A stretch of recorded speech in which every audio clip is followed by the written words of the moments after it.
Hello and welcome to the latest Liverpool Blood Red podcast at the Liverpool ECHO. I'm your host Tom Cavilla and I'm joined today by Liverpool correspondent for the ECHO, Paul Gorst, women's football correspondent Beth Lindop and chief Liverpool writer Ian Doyle. How are we? All good. All good, yeah. Well done, you got through that. My first pod back after a week off, so looking forward to getting stuck into the women's derby, among other things. But I always find during the international break, Doyle, that this is the worst day to do a pod because the first week of the international break is done. Yeah. Turn off now. First week of the international break is done, you've still got another week to come. So it's sort of like you're in no man's land. You think, well, what are we going to talk about? But Tom has presented an itinerary for us to get This is the best time to do it because we can talk about anything. Well, we're not set by a schedule or anything. Well, we're going to start with the women's derby from last night. Beth, you were there covering the game. I think, Paul, you were also there as well. Yeah. We'll start with you, Beth. What did you make of the game? Obviously, Everton 1-0 winners in the end. Yeah, disappointing performance from Liverpool, really. I mean, they've made such a strong start to the season. They'd won their opening 2 games against Arsenal away at the Emirates, and then they dispatched a very good Aston Villa side at home last week. So I think the tails were up coming into this one, probably, especially when you consider sort of Everton's start to the season. Everton had lost their opening 2 games as well, so it felt like the stars were very much aligned for Liverpool to go and have a strong performance at Anfield. But the form at Anfield is absolutely horrendous, really. They've lost the 4 Merseyside derbies that they've played there, so they should probably just stick at Prenton Park next year. But and sort of it was a little bit of a repeat of last season in a way, you know, going into that game at Anfield last season. Everton had lost, Liverpool had won their opening game, and Everton ran out as 3-0 winners last time. It wasn't quite as dominant a display from Everton yesterday, but they had sort of the biggest chance of the game, a free header for Megan Finnegan, and fair play to them, they took it. I think Liverpool will be frustrated, and certainly manager Matt Beard was frustrated after the game with a couple of the officiating decisions. Liverpool had what looks to be a perfectly legitimate goal chalked off for offside in the 4th minute, and you know it's a shame as well because it was Missy Bocairns who scored it, who obviously is a local girl. It's her dream to play and score at Anfield, so you know she had that moment in front of the Kop sort of taken away from her unfairly, it now seems, and obviously goals change games. You know, had that goal been given, the trajectory of the game might have been a little bit different, and I think Liverpool might actually have gone on to win it by a couple because of the way that Everton had started the season. I think that might have rocked them a little bit, and they certainly did look, Everton, didn't they, in the opening stages, quite shaky, but they rallied well and yeah, deservedly, I think, took the 3 points. And what did you make of the crowd as well? Obviously, it was an increase from the last year, I believe. So it was less than last year, actually. They had 23,000 there yesterday, just over, and they had about 27,000 there last year. So, you know, still a decent number. I think the club, you know, as long as it sort of started with a 2, they were happy with it. I think it's a shame because I think the derby had fallen in quite a nice spot in terms of it being the men's international break, and you know, might have been a nice chance to really try and break that record that was set last year. You know, there might be people say, oh, if it was on a Saturday, it might have attracted more fans or whatever. I think the most curious thing I found about yesterday was the fact that rather than having the Everton fans in the away ends on the Anfield Road end, they had them sort of siphoned off in a corner of the Kop, which was very odd. I mean, you see Everton celebrate in front of the Kop full time. Yeah. It's a surreal one, isn't it? Yeah, and I think sort of last season that was one of the really good things about that game was that the Everton fans had that designated away end and they got to go and celebrate there, and you know, conversely the Kop was fully Liverpool support. So you know, that was a slightly odd one, and I think was slightly disappointing, you know, numbers wise.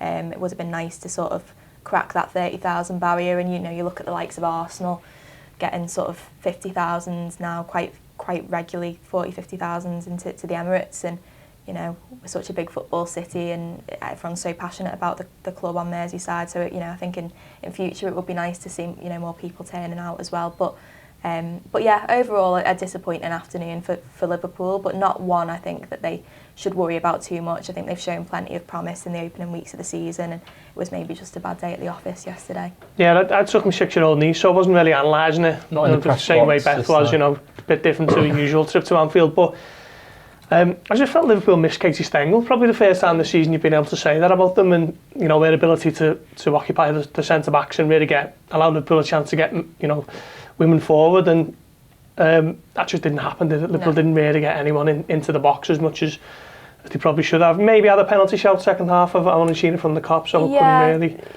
really comment too much. But certainly everyone was screaming for it where I was sitting, and just a disappointment really. If that Missy Beaucairn's goal is ruled to not be offside, then you're talking about a totally different game, because Liverpool, they flew out of the traps first few minutes and then they hit the underside of the bar. And then after that, Everton kind of weathered the storm and grew into the game. And ultimately, you could probably argue they were deserved winners. There weren't too many chances for either side. And like Beth says, just a shame for Liverpool that they can't seem to shake off this Anfield hoodoo. Maybe if they try again, they can finally get a bit of a statement win at Anfield, but it goes on. Just before we move on to the international break, which is still ongoing at the moment, Ian, just want a word on FSG. Recently marked their 13-year anniversary at the club. How would you sum up their... Which word would you like? How would you sum up their time at Liverpool? Oh, well, thanks for the easy question, Tom. Quick word. Quick word, yeah. Fine. Yeah, it's been fine. Well, I wrote something, didn't I, on Sunday to mark it, and basically said, look, they made these mistakes, and we can go through them all. What was it? The furlough, they're trying to trademark Liverpool, the Super League, obviously. There's ticket prices when they tried to put them up in the new main stand, and everybody walked out. And there will always be some fans who just go, well, you keep apologising for stuff, and so we don't really believe that you've actually got the best interest of the club at heart. And they'll never convince them anything otherwise. I mean, we have them all, don't we, Paul, on social media? Every time we post something, it's like FSG out, no matter what. Liverpool only beat somebody 6-0, FSG out, that kind of thing. So, if you take the two extremes out of both sides of any argument, the same with this one, I think most fans think they've done a good job. I mean, you only have to look at the training ground. Obviously they got a new training ground at Kirkby, which they moved into a couple of years ago. The Anfield Road end, which I know we're going to touch on in a minute, when that's finished, that's another testament to the money that they put into the club in terms of the infrastructure. They got the main stand, which I've already mentioned. They got the women's team going back to Melwood, although they shouldn't have really sold it in the first place. But again, that's another example of them going, oh, we shouldn't have done that, and then changing their minds again. So they're not too proud to actually not do that. But ultimately, it's about what's happening on the pitch. And while there are people who will say, well, they're lucky that Jurgen Klopp's done this, that and the other. Well, why did Jurgen Klopp come to Liverpool, and who brought them there? And it was them. And if it's one decision they've made, that's the best decision they've made in the entire time they've been in charge. It's getting Klopp in. Before that, we saw that they had they had Damien Comolli, wasn't he? He was the first. I think he was pretty sure he was the first director of football Liverpool had ever had, hadn't they? Because they changed the model by that point. Yeah. So they won a League Cup, got to an FA Cup final, and then that was on Kenny Dalglish under Brendan Rodgers. They finished second, but there was always that sense that they weren't quite able to make that final step. And with Klopp and also Michael Edwards being appointed as the sporting director, they were able to do that. And of course, now you look at it and go, well, the way that they came in and thought we're going to use FFP, ultimately that was the only reason they came and took over a football club, no matter who it was in the Premier League. They did it within those, what they expected, those regulations and those rules, and it hasn't quite happened like that. And so they've recognised that last year. They put the call out for obviously at first we kind of thought they might put the club up for sale, but they were looking for outside investment. They got that last month through Dynasty Equity, is it? New York, which we're not entirely sure of the number, but I think it's between $100 and $200 million for a share of the club, and that'll be used to help bring down the debt that they've accrued for the infrastructure that we've mentioned. And while that's not directly going to go to any kind of transfer fund, obviously, if you get some money into a club, indirectly it's going to help with signing players. So FSG have recognised that had to change. So you could argue they're at something of a crossroads, because they're probably going to have to get another sporting director in, because I don't think Jord Schmadtke is going to last beyond his year, even if he gets that far. He was always regarded as a stopgap as far as I'm concerned.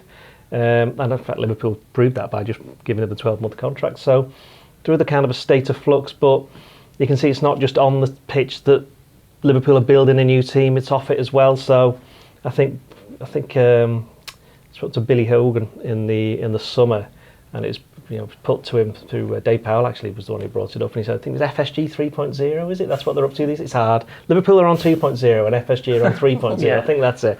So the whole company's undergoing a bit of a change. Liverpool's part of that. So yeah, they are a bit of a crossroads, but there's no sign of them going anywhere anytime soon. So whether they like it or not, everybody that messages me on Twitter and says hashtag FSG out and this, that, and the other. The good news for them is they're going to be able to keep on doing it for a while, because I don't think they're going to be going anywhere. I think one thing they've probably proven is they've appointed the right people in the right positions. So like Michael Edwards is the sporting director, wasn't he, for, was it 6 years or so? Jurgen Klopp, obviously, one of the best managers in world football, has just passed his 8-year anniversary. On the pitch, they've got some of the best players I've certainly ever seen, watching Liverpool. Virgil Van Dijk and, Mo Salah, and you can go right through that team that won the lot over the last few years. So that is something that they can certainly say that they're able to do on and off the pitch. They get the right people in the right roles and then just essentially leave them to it.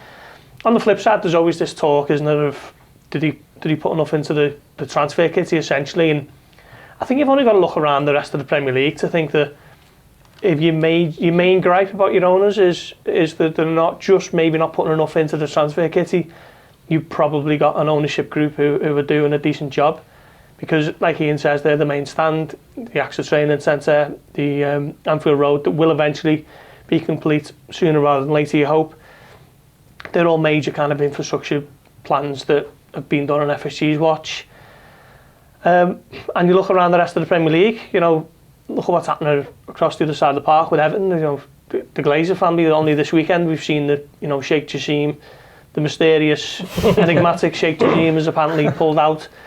Man City have got 115 charges hanging over them. Newcastle United's success comes with that massive caveat of being owned by the Kingdom of Saudi Arabia. Chelsea have been, in flux for an incredible amount of time now.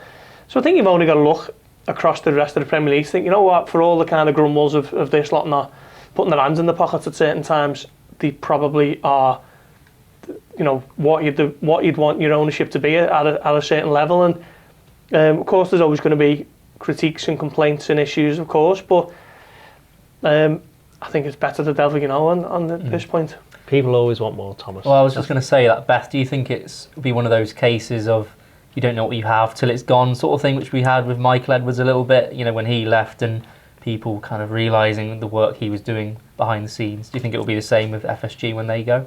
I think perhaps, yeah. I think there's a lot to be said. It's sort of, as Gorsty's alluded to there, for having stability at a football club, isn't there? I mean, you look at the gripes that Manchester United fans have with the Glazers, and the complaints about Old Trafford going to sort of rack and ruin, and the debts that have been run up within the club. And you think Liverpool, when FSG do eventually leave, you would like to think that they'll leave the club in a very healthy position, and I think that's all you can really ask for. That's the crux of what you can ask for from owners, is that they leave the club in a better position than they found it. And I think certainly FSG will do that when they move on. They're obviously not immune to criticism. As Doyle said, they've made some questionable decisions, but I suppose ultimately most of them they've seen sense and they've backtracked, whether that's been through external pressure or not. They've eventually come to the right decision. And I think the easy targets, I think sometimes when things aren't going well for the club, I do agree that would be nice at times to see them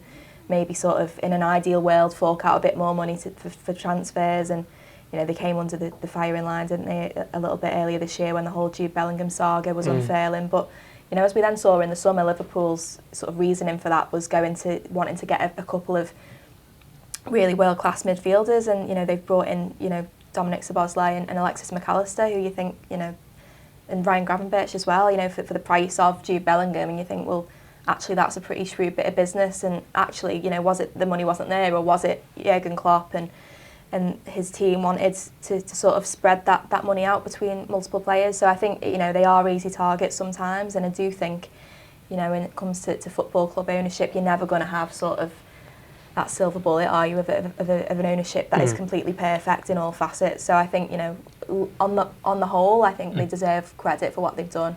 Of course, they can always improve, but I think largely, I think they've done well during the time. I think the other thing you got to bear in mind is 13 years is a very long time. Yeah. I mean, I was only 13 years ago, but I mean, again in the piece here, I can't remember exactly, but there's, I think City, United, Tottenham, Burnley, there might be another one, but there's like one or two others that have had their owners there longer. Yeah. And you've seen with like United that they just don't want to go away because they know they're making a load of money. Yeah. See, the interesting thing is you look at United and you go, well, they're always going to be competing for stuff because they won the League Cup last year, didn't they? They're in the Champions League. So on that basis, you think that's quite good. But obviously, look at they turn the managers around really quickly. The players, are they actually that good? You know, backroom staff, you've mentioned about Old Trafford falling apart, and if anybody's been, it is a bit of a... I mean, if anybody's been there quite a lot, like I've been going for years, it is a bit of a shame what's happened to it, because it was a very good stadium, but now it's not. That's an example of owners who are just doing it quite clearly for themselves. Quite clearly. They know quite well that they have to have the team and everything else to a certain standard, otherwise they will not be making money off it. But they don't seem to have a cohesive plan, whereas whatever you say about FSG, they do have one, even if it's not always the right plan, such as with the ticket situation and the Super League and all that kind of stuff. But that just said they've had to learn as well on the job. You look at the stuff that happened very early on, and they've not kind of repeated those mistakes.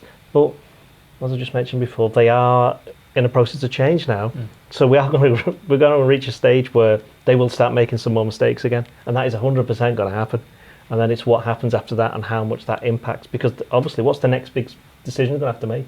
Who's going to replace Klopp? And I know that's another 3 years down the line, and there's every chance that, I mean, we know what Jurgen's like. He can be quite an emotional soul. So if Liverpool are doing quite well, he might go, yeah, give me another contract. You know, so there's every chance that could happen, but you know, he can't go on forever. But I think that goes back to them.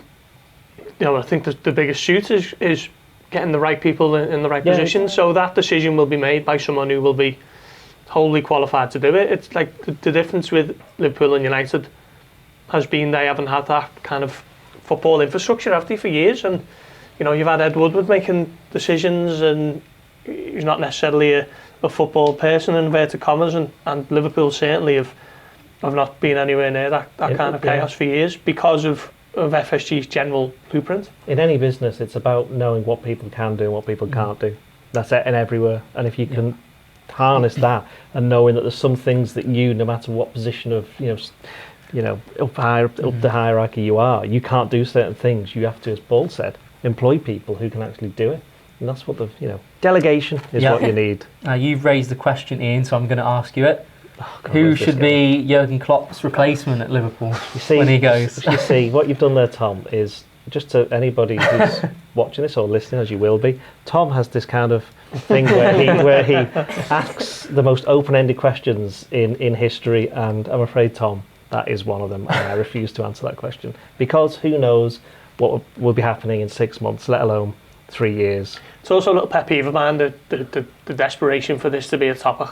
It's like Liverpool fans wishing you need to have a plan. Well, to be fair, this is the international break, so this is a good time to talk about Xabi Alonso, anyone? Well, no, because you know, in X number of years' time, when Klopp is leaving, you know, managers are flavours of the month, aren't they? So Xabi Alonso's doing well now. He might be on the scrap heap in 3 years. Roberto De Zerbi's the same. You know, a couple of years ago, people talking about Steven Gerrard doing it. Where is he now? He's managing. And of course, now there's nothing to stop Steven Gerrard coming back to the Premier League and doing really well, and then it goes full circle. That's just so how managers are. It's just But I think anyone connected with Liverpool just has to enjoy this manager while he's here. Well, what I would We've say just gone past the 8-year anniversary, haven't we? What I would say on that is, when was the last Liverpool manager that got appointed where you went, well, I could see that happening? I'm trying to think, like, when was the last one? Roy Hodgson, you would have said no. Yeah. Brendan Rodgers, maybe. Jurgen Klopp, I was always like, why would he come to Liverpool? Yeah, I didn't think they had the cachet to get. Rafael Benitez. Benitez, maybe. Really? Benitez and Mourinho. But don't forget that Chelsea, was it Chelsea for him? Although they got Mourinho, didn't they, at the same time. There was that kind of 2004 debate over it, wasn't it? Yeah.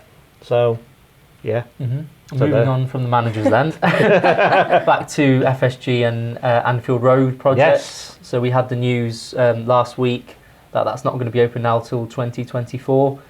So that means Liverpool's big 3 home games against Everton, Man City and Man United will be played with no fans in the upper section. Ian, what was your reaction to that when you saw it? Well, my reaction was I could have done without that phone call. It was my day off, and it was quite early as well, to be fair. It's funny you said that till 2024, when you'll think it and go, well, actually, that's only 11 weeks off, so it's not that long. But it is in the sense of this entire project. Makes it sound a bit more dramatic. Yeah, it does, yeah. We'd never do that as journalists, would we?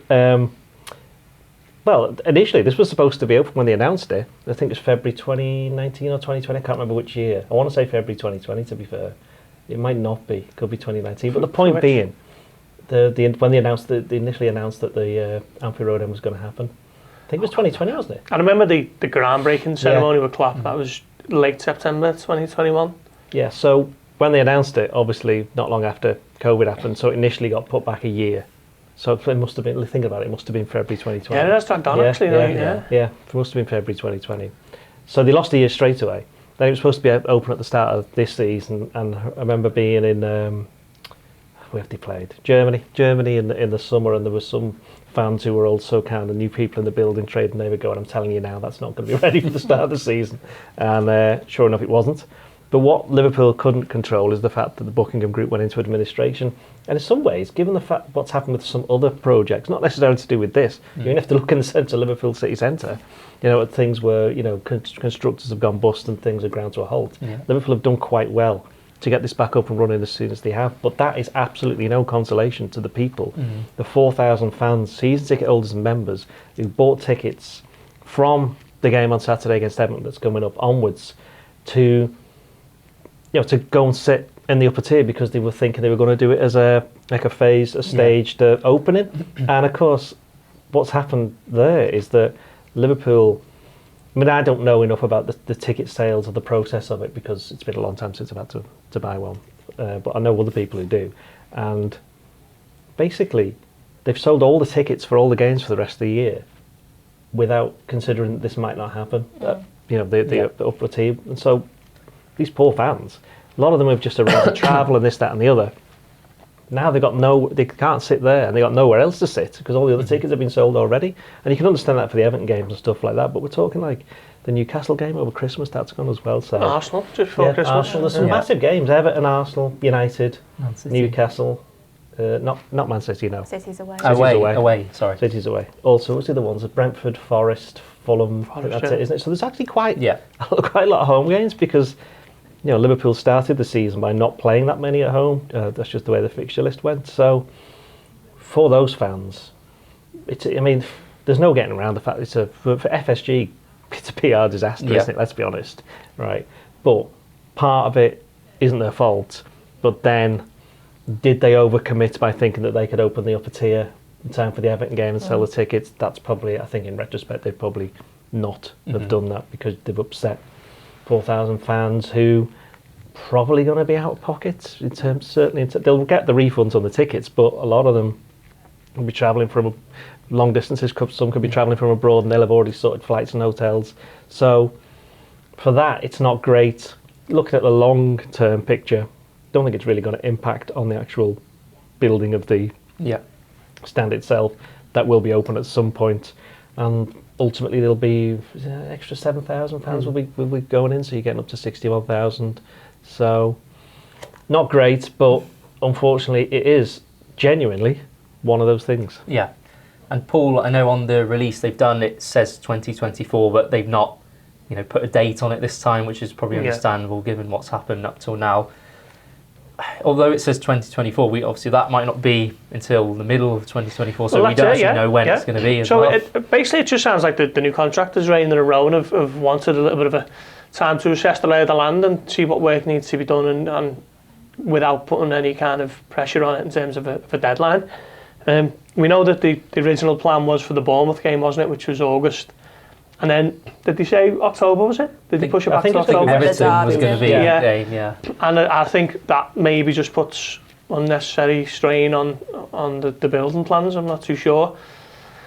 But you're right, they have said next year. Is that going to be January? Is it February? Are we going to be creeping in towards March time? And then you're looking at it thinking, well, will this even be open for the season? Might it be next season? And then you're sort of like the back end of next year, aren't you? So, it's been a frustrating one for Liverpool, I'm sure. Not as frustrating as the fans who've been waiting to come in and add a bit more noise to the place. And also from a football perspective as well, Liverpool are missing out on having that groundswell of support for some big games. So it's an unwanted situation for loads of different reasons, but it will get done eventually. Looking forward to seeing it when it is done, but at the moment that's the big question mark, isn't it? And we're still none the wiser as to when that might be. I think yesterday as well, I was having a look up there, and it's frustrating. Obviously, you don't know what the state of it is like inside, but you look at it and you think, it's only a couple of extra chairs they need to whack on there. Like, how's it going to take till then? Obviously, I'm just looking at it with complete, no experience of how these projects actually work. But from a fan, you've never built a massive stand yourself, no? Not yet. That's for next year. But but you do look at it and you think it does look, they look like they have made progress on it in, since the start of the season. Obviously, as Doyle said, they couldn't have foreseen what would happen with the contractors, but you do look at it and you think, like, it looks like it could be done if they really put their head down and did it in a couple of weeks. But obviously that's not the case. But yeah, frustrating, but it will be hopefully worth the wait when it eventually opens up. Well, I had a chance to have a look at it in May, was it? I think it was the Villa game, the last home game of the season, and it looked like everything was on course. It was full steam ahead, and they just needed to. Everything looked like it was in place. It just needed to be, basically all the building work was there essentially. But I think the contractor's gone bust as what's caught them out, really, because that's, what is it now? That's over 5 months, 5 months tomorrow, I think, and still none the wiser as to when that might be. So I think that is what has caught Liverpool out over the summer, the fact that Buckingham Group has gone into administration, and then from there it's just gone into a little bit of a tailspin. Was that little tour the one that Theo turned up for the previous week when we had none of us had read the email properly? Yeah. I just wanted to get that right. Just sticking with you, Paul, we're almost at the end of the international break, another international break. The big talking point has obviously been Andy Robertson's injury. Yeah. We've still not had any kind of update on how long he might be out for, but we're likely to hear later this week, aren't we? Yeah, I'd hope so. It's obviously a shoulder injury, isn't it? And then I think Steve Clark said that he's coming back to his club, so no doubt that he'll have been in Kirby over the last few days getting it looked at and assessed, and hopefully there will be some more information on that this week. Hopefully it's not a bad one, and it looks like he definitely is going to miss the Everton game, doesn't it? But hopefully there's not too many more after that. But shoulders are always strange ones, aren't they? We're none the wiser at the moment as to how long it'll be. So, but it's a massive blow for Liverpool not having him for the derby. Big shoes for Kostas Tsimikas to fill in a Merseyside derby, but that's just one of the things about the international break, isn't it? Liverpool have generally been all right for injuries this season. Yeah. Suspensions that have mainly caught them out, but that Klopp won't be happy about it. Like. And Ian, Trent Alexander-Arnold played for England against Australia in their friendly win. I don't know if you saw any of his performance. This is going to be good. Go on. Gareth Southgate was saying after the game he was trying to use Trent in the position he's been playing for Liverpool. Obviously, he was the one who originally trialled him in kind of that midfield area, which Klopp, at first wasn't very happy about when he was asked about it. Saying why would you play the best right back in midfield? Just wondering what you make of the fact that Liverpool eventually did make that change of trying to utilise him in that kind of position, and whether you see him longer term being an out-and-out midfielder or not. Well, did he play right back? He played right back, but he's going into the field. But, right. But that's a change, because Southgate was playing him in midfield. Yeah. It's kind of, the system is built for Trent essentially at Liverpool. This was very much just, I'll do what you do at Liverpool, but by the way, you've got another form. The thing about international football is that you have to be literally Messi, Maradona, Pele. I was trying to think of a rubbish player to put in there. I just couldn't think of one. I haven't thought that one. You have to be someone like that to build a team round, and they're never, ever, ever going to build a team round Trent, because there's loads of other good players that play for England at other clubs. You know what I mean? If you're going to build the England team around anyone, it's going to be that player that Liverpool tried to sign earlier this year, Jude Bellingham. So I think Trent knows that. I think he probably will end up playing in midfield for England, to be fair. And he did an interview with Channel 4 before the game on Friday, and he basically said, he got asked the question, so do you see a midfield with you, Declan Rice and Jude Bellingham? And he's like, well, on paper that sounds quite good, he says, and I wouldn't mind having a go at that kind of thing. So he also said He's funny because he went, yeah, you got asked the question, do you see yourself as a midfielder? And he went, well, actually, yeah, I do. And then he kind of just like paused, but I don't know. Who knows? It's not up to me. So it's like he didn't want to upset Klopp. And it's like any footballer, whenever we ask them what position you like to play, and they always say, as long as I'm on the pitch, it's all right. Yeah. But they do all have favourites. And I think long term, he'll think he can play in midfield. And I think, it entirely depends on the other players around him. It's like we've seen with, just going to bring up Harvey Elliott, who I did see had a very good game for England, beat Serbia 9-1, wasn't it? Scored twice and assisted. And he played technically in the same position that he plays for Liverpool. But because of the other players around him, he was far more attacking, didn't have to do, cover for the right back, this, that and the other. He was able to get forward. And that's an example of somebody who, we saw him against Brighton, where he played in exactly the same position, but had Alexis McAllister behind him. And I think he was covering for Trent. It's a completely different role. He wasn't able to do what he would normally do. And he got subbed at half-time. And you're not expecting him to get subbed at half-time every single game he plays. But for England, he's playing a different position, does a bit better. I know the standard opposition's a bit different, but he's still getting his positions. He's still scoring the goals. The goals are still the same size. We've still got to shoot at them, that kind of thing. For Trent, it's exactly the same thing. So, can he play midfield? Yes. Will he play midfield eventually? Probably. Will he be doing it anytime soon for Liverpool? No, I don't think. But then, he did start the summer in defensive midfield, and with all the players that are missing, I know, Gorst, you mentioned about injuries not being that many, but if you actually add them up and the suspensions for the game against Everton, there's quite a lot. Yeah. And they're all in a specific position. And the fact that Klopp isn't, you have to say, not entirely convinced by Endo at the moment anyway, is that does Trent play in defensive midfield? It'd be a massive shout to play him there against Everton, but it's something else he could do. But then you go back to the question of, well, if he plays there, we've got to play Joe Gomez at right back, and then it's suddenly you're moving too many other things around in the team. I think which is why Trent is going to be playing right back for Liverpool for the foreseeable future. Yeah, but I just think Liverpool have played this system now for 6 months that it's not going to be something they're going to drop. So Trent is the best player for that role. Look who's played there this season. Curtis Jones played there, didn't he, against Leicester? Joe Gomez played there against Joe Wolves. Gomez, yeah. Bajcetic just played there against Lask, was it? Yeah. So it's not something that they're just going to abandon when Trent isn't fit. So he is still the best fit for that kind of right back / centre mid role.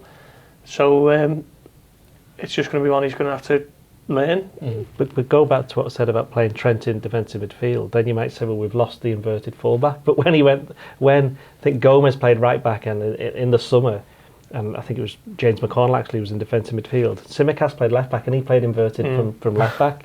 Now we know Tsimikas is going to be playing left back now with Andy Robertson being out for a while. It's like, is that something that's open to Klopp? But then again, it goes back to why would you change so many things just for the sake of one player being out? Another friendly, Beth, was Netherlands against France, which saw Virgil van Dijk go up against Kanate. France won on this occasion, so it's a tough one for Virgil van Dijk. They now need to win the last 2 games, I believe, to get out of their group. Just wondering what you've made of Van Dijk, and I know when he plays for his country, he seems to get a lot of criticism from the media there. And going into the game against Everton this weekend, a lot of people have kind of said that game against them 3 years ago, where he had that tackle from Jordan Pickford, he's not been the same player ever since that.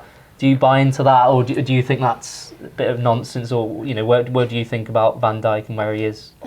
I think Van Dijk is sort of the victim of his own success, isn't he? I mean, he reached such lofty standards, and I genuinely don't think it's bias. I don't think we will see such a dominant, consistent level of brilliance from a centre-back as we did from Virgil from sort of 18-19, 19-20. He was, the best centre-back in the world without question.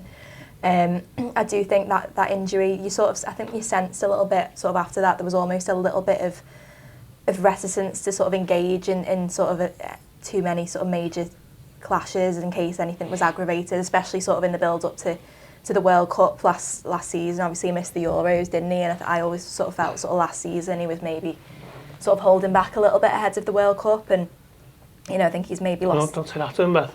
Oh, he doesn't like that one. No. Even though he then did say something along the lines of more or less admitting it a bit later. Yeah, but I mean, I think at the end of the day, players are human beings, aren't they? And he'd missed out on a.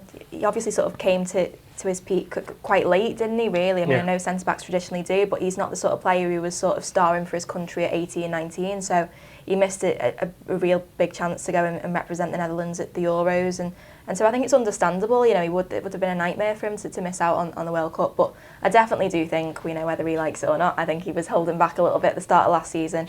I think you tell him. I'm sure he'll be watching, so Virgil, yeah. No, but toward the end of last season, actually, I thought he sort of quietly looked like he was getting, if not back to his best, then certainly improving, and I think he's been brilliant this season, largely. I think he's been very good. I think, you know, Liverpool have looked open defensively, but I think that's been more down to the fact that they've not had a holding midfielder. I think sort of when Virgil and Konate or Matip or Gomez have been called upon in that sort of centre-back role, and I think they've done well. I think he's, you know, is he as good as he was 3 years ago? Probably not, but equally, you know, I think he's still one of the best defenders in the Premier League, and I think his form this season has maybe, because he's reached such heights in the past few years, I think, you know, he doesn't get the credit he deserves, whereas if Liverpool had signed him in the summer and he'd have come in and put some of the performances that he has, he'd probably be getting more credit than he has done. So I think he's had a decent season, and, you know, the difficulty is just sort of establishing, you know, who is that first choice centre-back pairing, isn't it? I think, you know, it's Konate is the obvious one, but his injury record lets him down a little bit, and we've seen sort of in recent weeks Klopp go for Matip or Gomez in the Premier League, and he's played Konate in midweek, obviously coming back from injury. So yeah, I think now it will be interesting to see who Klopp goes for in the derby. When you get older, Tom, your reactions, although I'm only 21, as I said before, your reactions are kind of the first thing that slow down a little bit. And I think with Van Dijk, his game's always been that last minute kind of just nipping in and taking the ball or doing a challenge or getting the head in at the last minute. And I thought through spells of last season, you could tell that he was a little bit off, his timing was off, and he's kind of had to readjust to that. You could argue that, look at the Newcastle sending off. Van Dijk from like 4 or 5 years ago doesn't make that foul because he would just get the ball. Right, but unfortunately, like anyone who gets older, slowed down a little bit. If you can just readjust to that, it's fine, because I think it was a game against Bournemouth, where Bournemouth, when Liverpool went down to 10, they started pumping it up to is it Kiefer Moore? They both played them, yeah. I knew it was a tall bloke. Yeah. He was just heading everything away. And if you're going to try and do that with Van Dijk, he's just going to absolutely dominate you. So that's not going to change for him. So he's going to be able to like produce that for Liverpool. But if he just does little tweaks, and yeah, if he gets a younger player alongside him, someone like Konate, that's why it works so well. Well, having said that, Matip's been playing really well. And with Matip, I think, because he's out of contract at the end of the season, and there's not really been any suggestion he's going to get a new one. I think he would rather like to stay. He did an interview, didn't he? Last month where he said that. So, you know, if you've got a player who's in form, doesn't matter how old they are, just play him. And I think that's what he's doing. It's interesting that, I'm pretty sure Matip started, like, I think it's the last 5 or 6 league games and hasn't started any of the cup games. Because we know with Matip, you know, mentioned Konate's injury record, well, Matip's is even worse. But, you know, if you can keep him fit, he's a good defender, just as long as he doesn't have his Toblerone boot or 50p head, which he has occasionally. But that's just Matip, isn't it? That's why, let's face it, everybody loves him, don't they?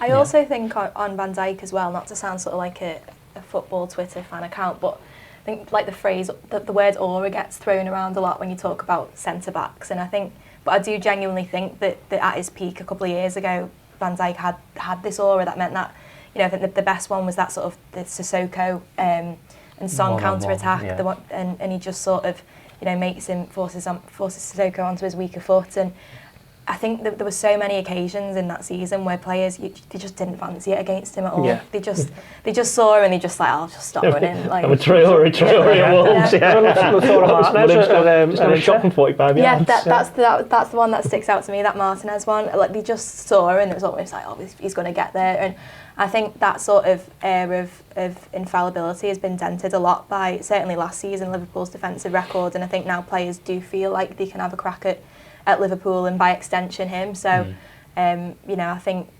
that's something that's changed a little bit in the past couple of years. But as I said, overall, I think he's had a pretty decent start to the season. It's too easy a narrative, isn't it? That we always hear that word narrative, to say that he's never been the same since his injury, because he was 2 games away from winning a quadruple, and you're talking about the greatest season ever, and he was Liverpool's best defender. So I think at times his poor form has been exaggerated a little bit because of how great he has been. But I don't think there's a debate to be had that he's fallen off or anything like that. I still think he's, like Beth says, he's one of the best centre backs around, and so I think he's Liverpool's best centre back. You see him on the team sheet, and you're filled with a little bit of confidence, aren't you, if you're going into the game as a Liverpool supporter, and he's the captain for a reason.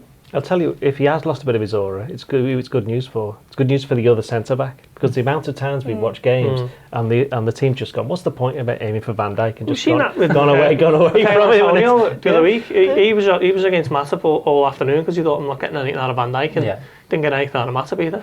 Yeah. Well, Van Dijk's probably going to be playing this weekend. Paul, you're going to be at the game against Everton. How are you feeling going into it? Yeah, Everton at Anfield, every year you think, is this the one that Everton finally win? They obviously won one 2021, was it, with no supporters, but it's been 1999 now since they last won in front of fans, and Liverpool have won a derby every which way in that time. Last minute winners, hammerings, and everything else in between. So I'm not too sure really. I'd fancy Liverpool against anyone at Anfield, but then there's always just that little nagging doubt at the back of your mind. Is it normally Doyle shouting? Or maybe this is the one that finally win. Outrageous, Paul. It's not outrageous at all. That's exactly what I do think. But I think if Liverpool turn up, they shouldn't have too many problems against. It wasn't the Everton badge on the shirt, and it was the team who were kind of struggling around about 16th, 17th in the table. Liverpool should win pretty comfortably. But it being a 12:30 kick-off, I'm sure that'll be something we'll come on to. That could also play its part, particularly with Liverpool's South American contingent. But, it's still fancy Liverpool going into a Merseyside derby at Anfield. They haven't had too many instances to cause you concern over the years, have they? What I would say is that if I turn it round, I'd say this is a very good chance for Everton. So the pressure should be slightly on them. Because they've got a very good away record this season. They've just come in off the back of some good results for them. They don't have that many injuries. They don't have that many players who've been playing international football, certainly not to the extent that Liverpool have. They don't have the disruption of loads of South American players coming back at the last minute.